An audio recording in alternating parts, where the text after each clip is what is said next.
Burton and I'm an aeromodeller and an engineer. Join me on a fascinating journey where I show you some of the techniques used in scale aeromodelling. Well, hello again modellers, and welcome to the workshop. Hope you had a good Christmas break.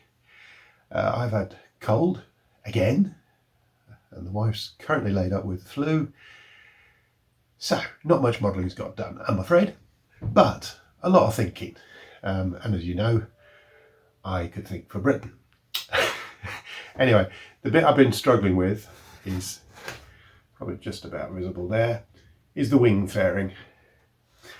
And there's quite a step between the balsa and the plywood part, and I didn't like that, and I was trying to figure out how I could correct that, and I was thinking of either making some very thin, sort of 16, 8th inch thick slivers of foam and putting them in the forward section and the rear section, then sanding between the two to get it to go.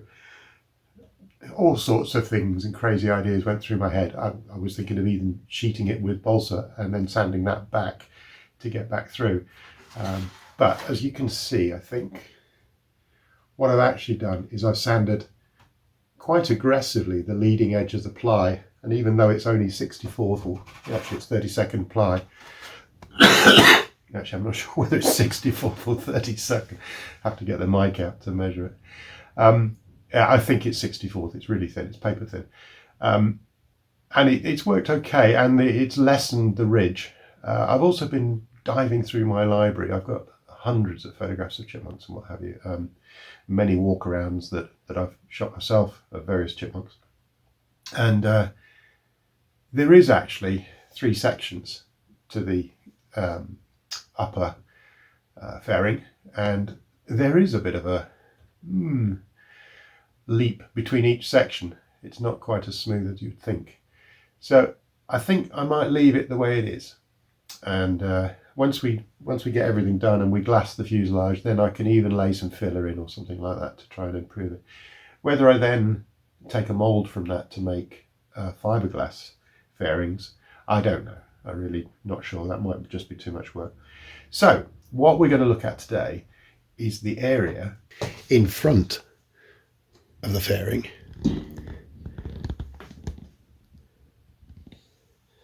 And that's that gap there. So what I want to do is I'm going to try and fill that in with something. Unfortunately, now that I've filled in the underneath, I can't put a block of foam in there. Well, I don't think I can. Who knows? But anyway, that's the area that I'm going to try and fill in and see what we can do. It may be a block of wood that I'm going to have to push in and lift up and fiddle around with. But that's the plan, is to make that section there good, and then we'll take it from there.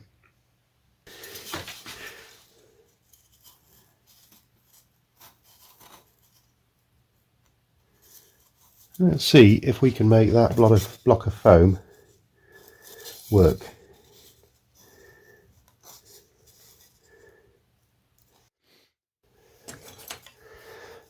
This could be a disaster, but who knows. So it needs to be that thick all the way along. It needs to be that long. So we'll make it a bit longer just to give us some leeway. So go and saw that nice and neatly. So we have something like that, and we need to lose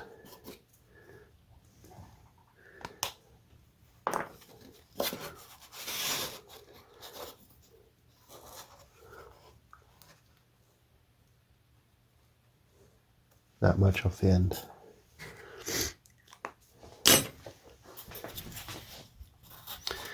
So that length is about right.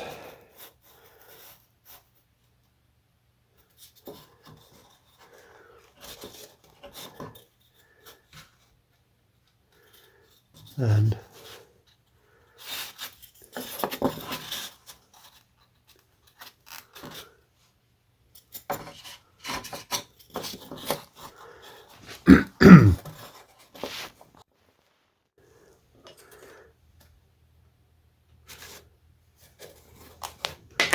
needs to go from that sort of taper to that sort of taper. Now I'm going to add 2mm on top of that because I need it to go underneath that lip.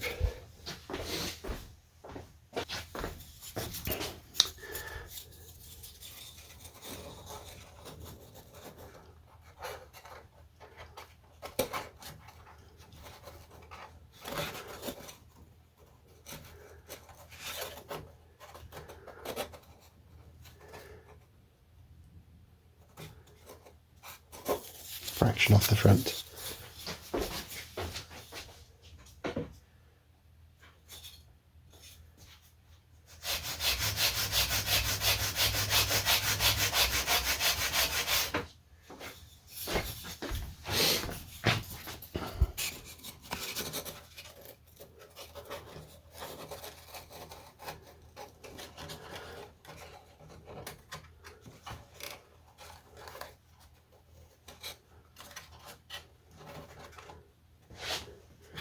Well, howdy doody.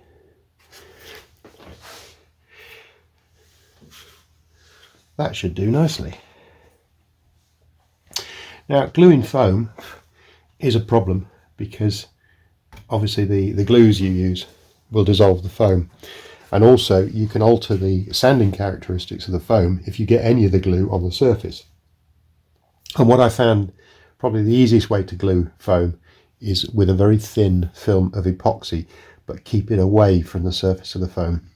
That seems to be the best way forward. I'm just trying to see if that'll lift a bit more. It will. I think that's a really good starting point. What I'm going to do before I put that piece of foam in there is I'm going to build up the front and the top of the root rib with 2mm with 1/8 balsa, because I don't want to sand this to the top of the rib. I want to sand it to 1/8 the rib plus 1/8. All right, so we'll take this back out again if I can get it out. That went in a lot easier than I thought. I really thought that was going to have to go in from the inside, and of course there is the possibility I won't actually be able to get it out again. Oh no, there we go. So that's one way of doing it. I kind of wish I'd done the rest now with that method. It's actually popped in there quite nicely. No, I think we'll be fine with what we're doing. So I just need to build that up to 1/8 thicker than it is now, and then we'll add that again.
And typically it cracks.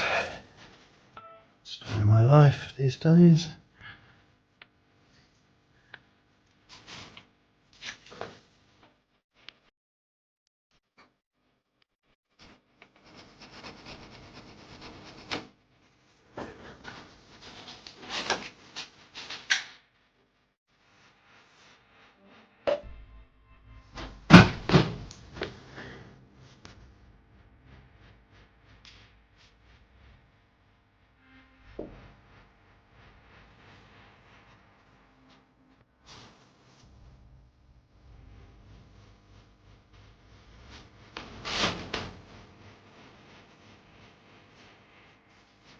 That should be fine.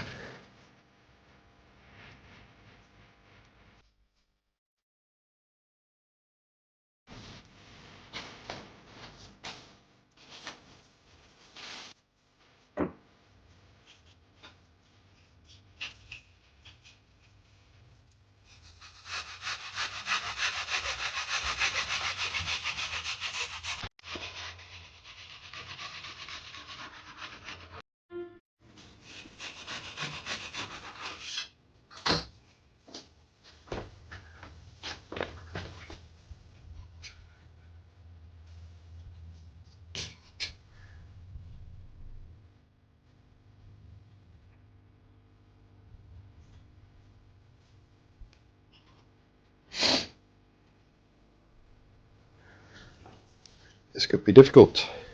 Now this could break, but it doesn't really matter too much. And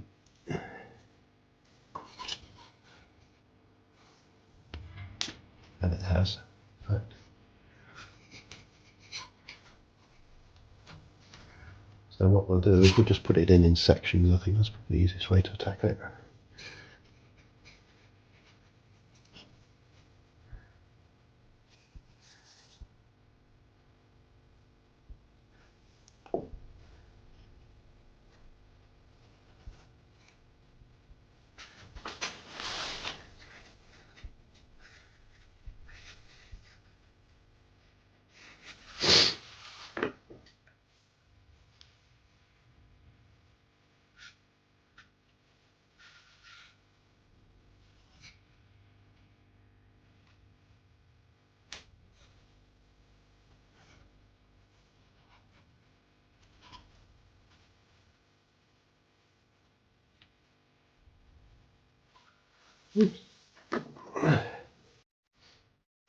There's probably an easy way to do this, and I'm overthinking it.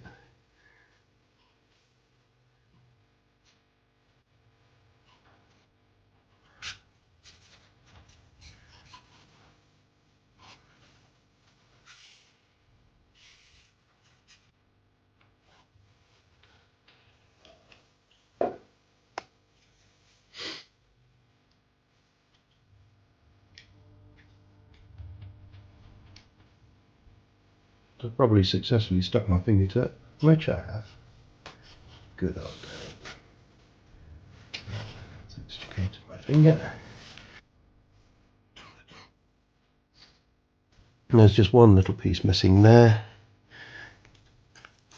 Let's see if we can insert that with the use of a scalpel. Yeah, like that.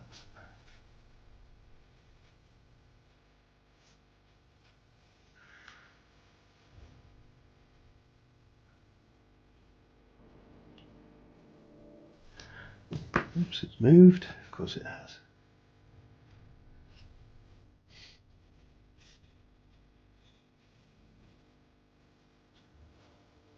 Wait for the smoke, if you do get any.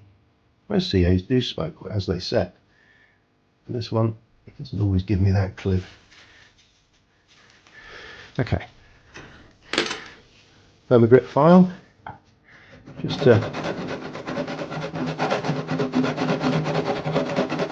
bring it flush.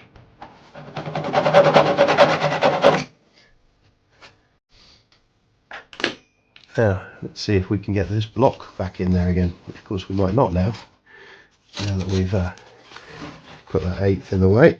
Might have made the access hole slightly too small. Oh, I think it's going to go. It was a little bit more difficult than it was, but it has indeed gone in.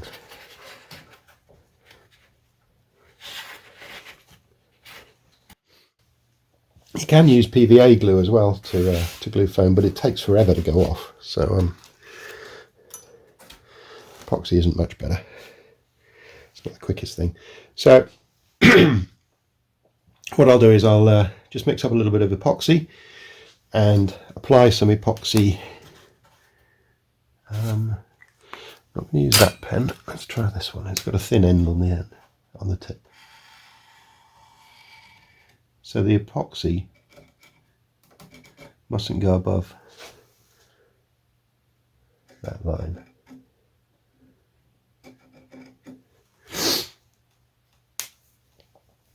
And it mustn't go outside of that line.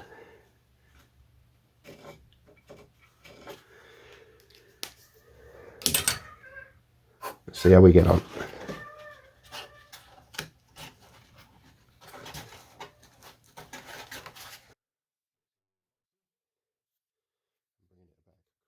Now I could, to save a bit of weight, although it is only foam, cut a chunk of that away. In fact, I'm going to.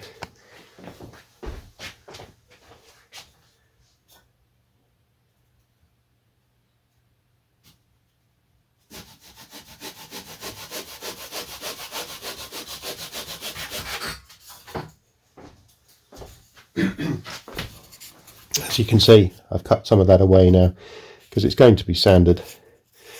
That section is going to be removed. So really the only bit that needs epoxy is right along that section there, just to tie it into this, and that root rib inside of that.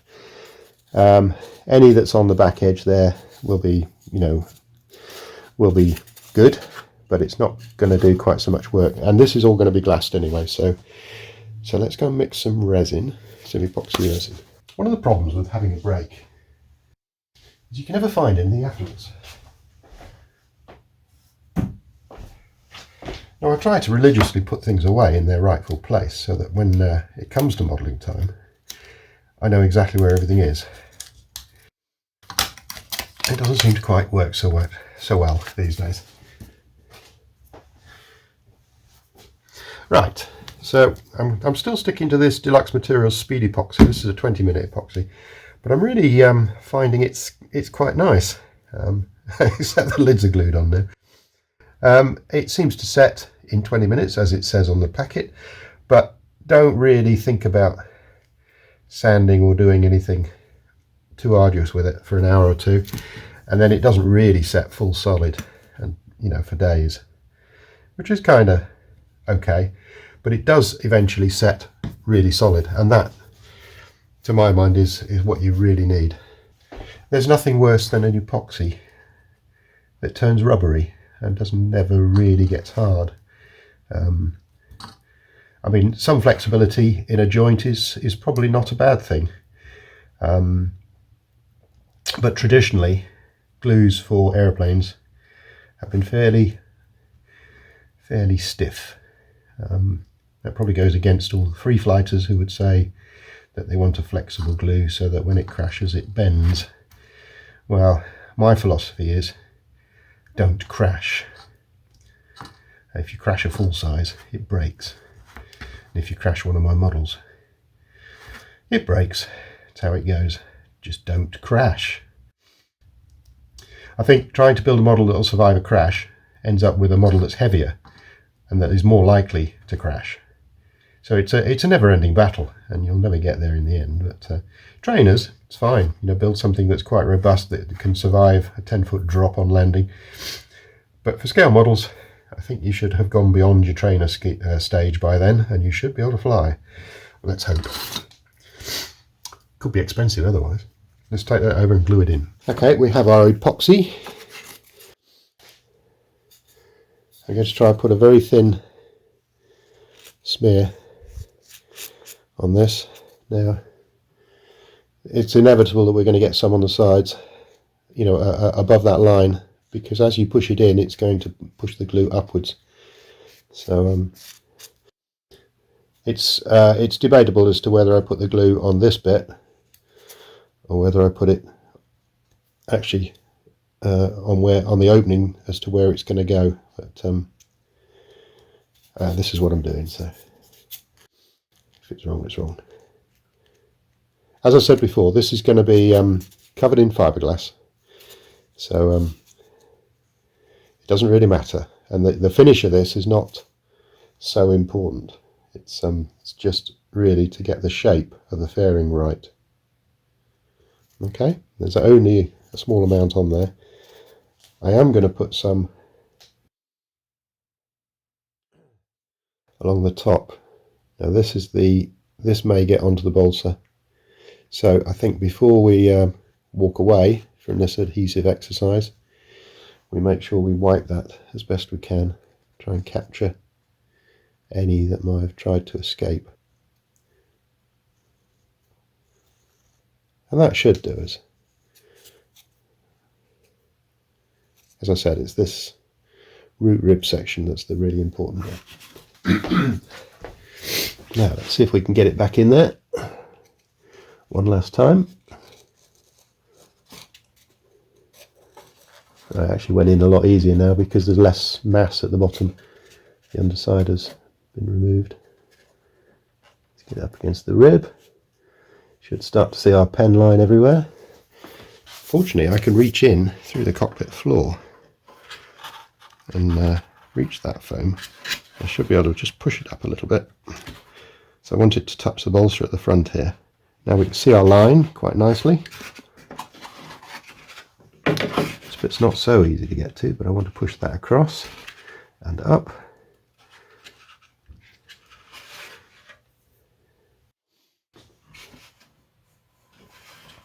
And I'm going to move it forward a bit because no, it won't go forward. We've got a gap here.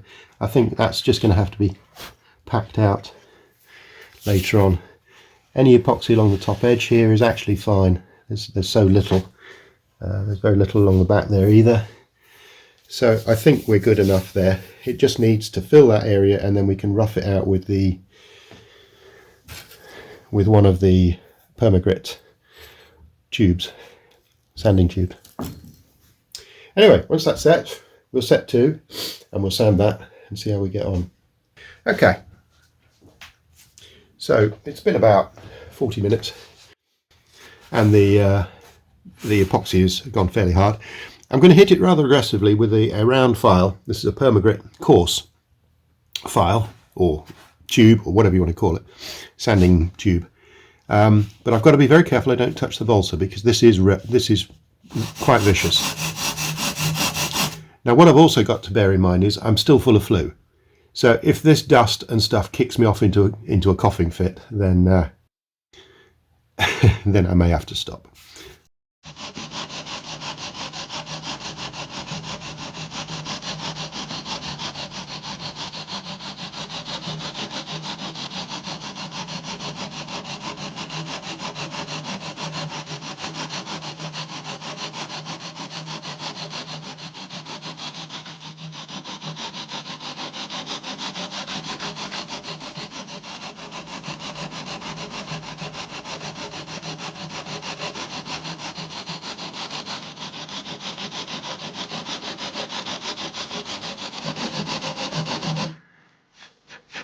Now this is what you've got to watch for with using a very coarse grit.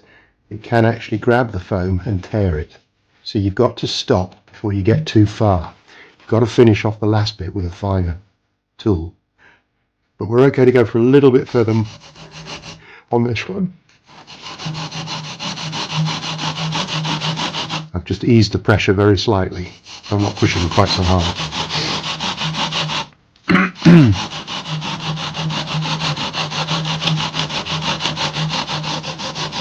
When I was hacksawing a piece of metal, my father once told me, he says, don't push down on the blade will do the work, just make it go backwards and forwards.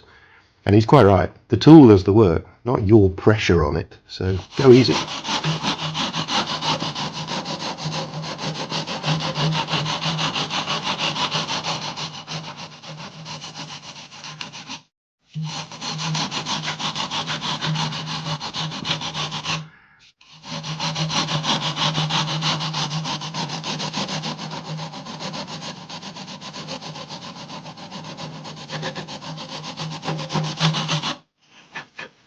At this point I'm going to switch now to the finer tube Permagrit.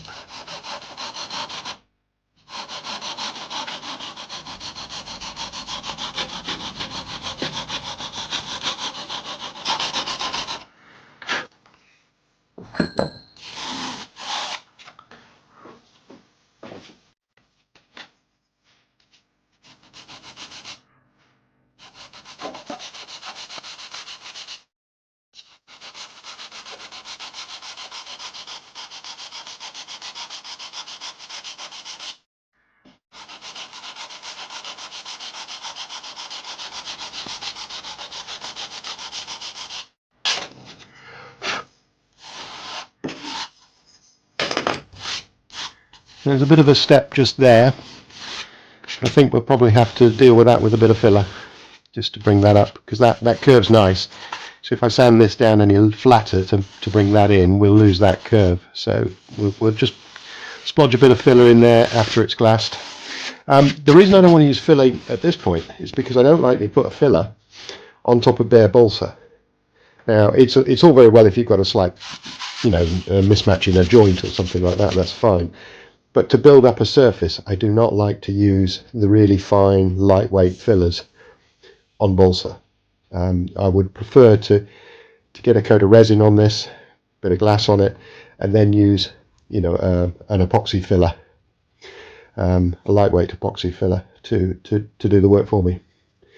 So there you go. I think you get the idea now. I can't really do a lot more with the front here until we've got the wing and the leading edge of the wing shape right. But I think you can see we've got that fillet more or less sorted now. So I'll move on to the other side and get that up to this same stage, and then that's actually quite a big milestone really, because that's most of the sheeting and what have you on the fuselage sorted. But I have got the underside of the fairing and the upper surface of the fairing on the other side to do, which, if it takes me as long as it did on this side, we could be here till next Christmas. Anyway, hope you've enjoyed the video. So have a great new year, and we'll see you in 2023.